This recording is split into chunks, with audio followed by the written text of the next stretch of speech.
नमस्कार, मैं हूं पूजा सचदेवा आपके साथ और आज आपसे बात करूंगी दिल्ली के सीलमपुर की, क्योंकि दिल्ली का सीलमपुर फिर से चर्चा में है। अब की बार एक युवक की हत्या को लेकर दिल्ली के सीलमपुर के लोग योगी आदित्यनाथ को याद कर रहे हैं, योगी मॉडल को याद कर रहे हैं। लेकिन क्यों? आखिर वहां पर ऐसा क्या हुआ? क्यों वहां के लोगों की आंखों में आंसू के साथ साथ गुस्सा है और सड़क पर विरोध है? डिटेल में आज इस टॉपिक पर हम बात करेंगे।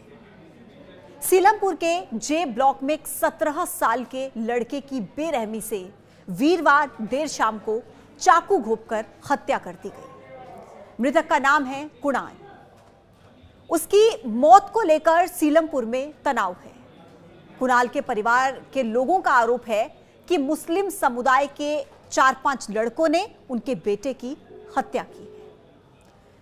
इस हत्याकांड का खौफ इस कदर है कि अब इस इलाके के आम लोग अपने घरों के बाहर पोस्टर लगाने लगे हैं।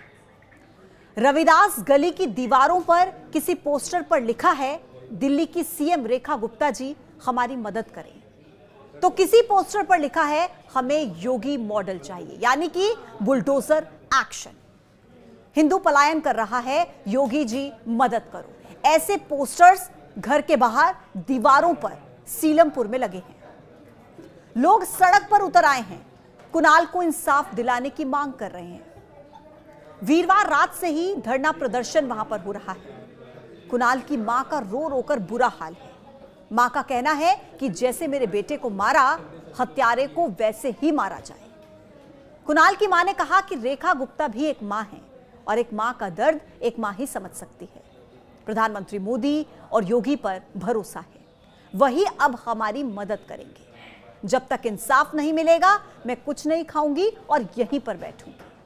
कुणाल की मां ने मीडिया से बात करते हुए कहा कि उनका बेटा दूध और समोसे लेने के लिए निकला था, लेकिन कुछ ही देर में उसकी हत्या की सूचना मिली। उन्होंने साहिल और गुस्रा नाम के 2 लोगों पर हत्या का आरोप लगाया है। परिजनों ने कहा कि पुलिस ने पहले भी आरोपियों को पैसे लेकर छोड़ दिया था। मां का यह भी कहना है कि मेरा बेटा किसी से लड़ता नहीं था, उसे घेर कर मारा गया और साथ में एक लड़की भी थी। पहले भी एक लड़की तमंचे के साथ पकड़ी गई थी, लेकिन उसे भी पुलिस वालों ने छोड़ दिया। यह आरोप लगा रहे हैं घर वाले। अब ये लड़की कौन थी जिसका जिक्र कुणाल की मां ने किया? कुणाल हत्याकांड में जिस लड़की का नाम सामने आ रहा है, उस लड़की का नाम है जिक्रा।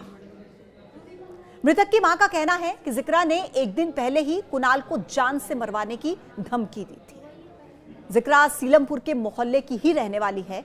बदमाशों की टोली के साथ घूमती है। उसके हाथों में तमंचा होता है और पहले भी जिक्रा धमकियां दे चुकी है। आरोप यह है कि जिक्रा के भाई साहिल ने ही कुणाल की हत्या की है। हाल ही में पुलिस ने जिक्रा के घर से हथियार बरामद किए थे और उसे गिरफ्तार भी किया था, लेकिन बाद में वो छूट गई थी। जिक्रा का सोशल मीडिया अकाउंट भी लेडी डॉन के नाम से है। उसके हाथ पर लेडी डॉन का टैटू है। हथियारों के साथ और रौब दिखाने के कई वीडियोस उसने अपनी सोशल मीडिया पर डाले हुए हैं। हालांकि पुलिस अभी कई एंगल से इस मामले की जांच कर रही है, लेकिन परिवार वालों ने पुलिस की कार्रवाई पर भी सवाल उठाए हैं। उनका कहना है कि पुलिस कुछ नहीं करती, लेकिन अब मौत के बदले मौत चाहिए। लोगों का कहना है कि इलाके में कई हत्याएं हो चुकी हैं। स्थानीय लोगों ने बताया कि इस इलाके में 10 साल में इस तरह का ये 6ठा मर्डर है। 2012 से मर्डर होने यहां पर शुरू हुए थे और तब से लेकर अब तक 6ठा मर्डर है। ये हमारे समाज का ये शब्द हैं वहां के लोगों के। उन्होंने कहा कि हम हिंदू हैं, प्रताड़ना झेल रहे हैं। इनका मेन टारगेट यही है कि हम लोग घर छोड़कर चले जाएं। सीलमपुर में हिंदू सुरक्षित नहीं है। देखिए, सीलमपुर एक सघन आबादी वाला इलाका है। यहां पर हिंदू और मुस्लिम समुदाय दोनों रहते हैं। हालांकि मुस्लिम आबादी सीलमपुर में थोड़ी ज्यादा है और यह क्षेत्र पहले भी सांप्रदायिक तनाव का गवाह रहा है। 2020 के दिल्ली दंगे, उस दौरान भी सीलमपुर खूब सुलगा था। सीलमपुर में जो कुछ भी हुआ उस पर सियासत भी हो रही है। दिल्ली की पूर्व मुख्यमंत्री आतिशी ने एक्स पर लिखा कि सीलमपुर में 17 साल के युवक की हत्या दिल्ली में बिगड़ती हुई कानून व्यवस्था का एक और उदाहरण है। क्या कर रही है दिल्ली पुलिस? क्या कर रहे हैं गृह मंत्री अमित शाह? क्या कर रही है डबल इंजन की सरकार? दिल्ली की मुख्यमंत्री रेखा गुप्ता ने सीलमपुर हत्या मामले पर कहा कि मेरी पुलिस कमिश्नर से बात हुई है, हत्या के पीछे जिन लोगों के भी नाम हैं उनकी जल्द ही गिरफ्तारी होगी। मेरी खुद कमिश्नर पुलिस से बात हुई है। ये लड़का जिसकी उम्र नाम कुणाल और 17-18 साल की उम्र थी, इनके ऊपर चाकुओं से जो हमला हुआ उसके बाद वो जयप्रकाश अस्पताल में ले जाए गए परिवार के द्वारा और ब्रॉड डेड उनको घोषित किया गया।